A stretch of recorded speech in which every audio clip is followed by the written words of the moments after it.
ঐতিহাসিক মারাকানায় গোল উৎসবে মেতেছে ব্রাজিল। ৮ গোলের ম্যাচে পানামার জালে গুনে গুনে হাফ ডজন গোল দিয়ে বিশ্বকাপের আগে নিজেদের শক্তিমত্তার জানান দিল সেলেসাওরা।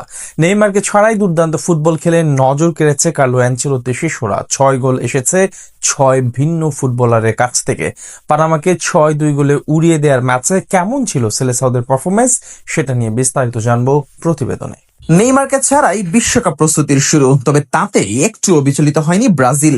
উল্টো পানামার বিপক্ষে জানান দিয়েছে নিজেদের শক্তিমত্তার। গোলবন্যা ভাসিয়ে আত্মবিশ্বাসটাই যেন ফিরে পেয়েছে সেলেসাওরা। এদিন খেলা শুরু হওয়ার মাত্র ১ মিনিটের মাঝেই এগিয়ে যায় স্বাগতিক ব্রাজিল। রক্ষণভাগ থেকে বল বের করার সময় ভুল করে বসে পানামা। সেই সুযোগ কাজে লাগিয়ে মাঝে বল কেড়ে নেন ক্যাসেমিরো। দ্রুতই সেই বল বাড়িয়ে দেন ভিনিসিয়াস জুনিয়রের কাছে। ব্রাজিলিয়ান এই তারকা তখন বক্সের বাইরে থেকে নেওয়া দারুণ এক শটে বল জালে জড়ান। মারাকানায় কিছু বুঝে ওঠার আগেই গোল উৎসবে মাতে সেলেসাও সমর্থকেরা। প্রথম গোলের পর আরো বেশি আত্মবিশ্বাসী হয়ে ওঠে স্বাগতিকেরা। ভিনিসিয়াস জুনিয়র, রাফিনিয়া ও লুইস হেনরিকের নেতৃত্বে বারবার আক্রমণে উঠতে থাকে সেলেসাওরা। দুই উইং ব্যবহার করে দ্রুতগতির আক্রমণে পানামার রক্ষণকে ব্যস্ত রাখে আনচেলত্তির শিষ্যরা। তবে পানামাও অবশ্য ছেড়ে কথা বলেনি। ধীরে ধীরে তারাও ম্যাচে ফিরতে শুরু করে। ১৫ মিনিটে গোলের দেখাও পেয়ে যায় পানামা। স্কোরলাইন দাঁড়ায় ১-১। গোল শোধ করার পর যেন আত্মবিশ্বাস বেড়ে যায় পানামার।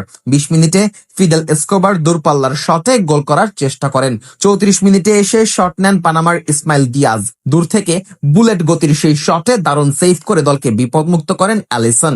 পানামার মুহুর্মুহু আক্রমণে তখন দিশেহারা হতে থাকে সেলেসাওরা।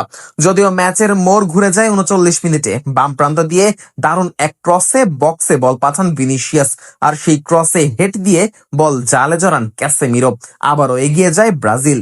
২-১ স্কোর লাইন নিয়ে বিরতিতে যায় দুই দল।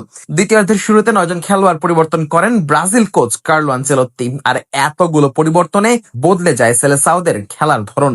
৫৩ মিনিটে আবারও এগিয়ে যায় স্বাগতিকেরা। এবার পানামার গোলরক্ষক অরল্যান্ডো মস্কেরার ভুলের সুযোগ নিয়ে বল জালে জড়ান রায়ান। এরপর ম্যাচের পুরো নিয়ন্ত্রণ নিজেদের হাতে নিয়ে নেয় ব্রাজিল। ৬০ মিনিটে দারুণ বিল্ড আপ প্লে থেকে আসে ব্রাজিলের চতুর্থ গোল। ডগলাস সান্টোসের বাড়ানো বল থেকে স্কোর লাইন ৪-১ করেন লুকাস পাকেতা। ৬৪ মিনিটে ব্রাজিল আরো একটি গোলের সুযোগ পায়। বক্সের ভেতর ইগর থিয়াগোকে ফাউল করায় পেনাল্টি দেয় রেফারি। স্পট কিক নিতে এসে ইগর থিয়াগো কোনো ভুল করেননি। বল জালে পাঠিয়ে নাম লেখান স্কোর শিটে। যদিও হাফ ডজন গোলের জন্য খুব বেশিক্ষণ অপেক্ষা করতে হয়নি ব্রাজিলকে। ৮০ মিনিটের মাথায় আবারও আঘাত হানে স্বাগতিকেরা। লুকাস পাকে তার নিখুঁত পাস থেকে বল পেয়ে ডিফেন্ডারদের ফাঁকি দিয়ে ডান পায়ের জলের শটে বল জালে জড়ান ডানিলো।